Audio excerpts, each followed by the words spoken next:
మంచిగా బతకడం చాలా చాలా కష్టం. మందు, సిగరెట్, పాన్ మసాలా, తంబాకు ఇవన్నిటికి బానిస అవ్వడం చాలా సులువు. పెద్దగా ఏమీ చేయనవసరం లేదు. డైలీ అవి తినడం, తాగడం చేస్తే చాలు అవే అలవాటుగా మారిపోతాయి. చూస్తుంటేనే సంవత్సరాలు గడిచిపోతాయి. వాటి వల్ల ఆరోగ్యం పాడవుతుంది అని తెలుసు. ఆల్రెడీ చాలా వరకి పాడైపోయిందని కూడా తెలుసు. మానేద్దామని ట్రై చేసినా ఈ సమాజం మానేయనివ్వదు.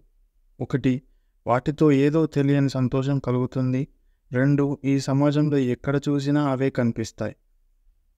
బయటకు వెళ్తే బస్తీకి ఒక వైన్ షాప్, గల్లీకి ఒక పాన్ షాప్.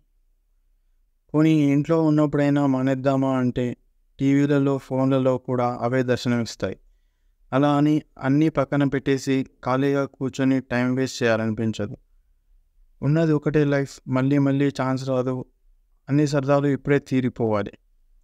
ఇంకో పక్క అన్నీ మానేస్తే మళ్ళీ వెనక్కి వెళ్ళి అమాయకంగా మారిపోతామేమో అని, ఈ సమాజం మనల్ని బతకనిస్తుందా అని భయం. ఎంత కష్టపడి అయినా సరే మొండిగా మారి అన్నీ మానేసి మంచిగా మారిపోదాం అనిపిస్తుంటుంది. కానీ లోకంలో ఎటు చూసినా మంచి వాళ్ళకే కష్టాలు, మంచి వాళ్ళే అన్యాయం అయిపోతున్నారు, మంచి వాళ్ళే తొందరగా చచ్చిపోతున్నారు. మంచితనం అంటే అమాయకత్వం.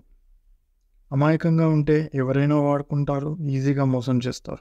ఎంత సంపాదించినా, ఎక్కడికి వెళ్ళినా, ఏం చేస్తున్నా ఈ బానిస బతుకు నుంచి బయటపడడం మాత్రం అసంభవం అని అర్థమవుతుంది. Thank you for watching. Please subscribe our channel, like and share for more videos.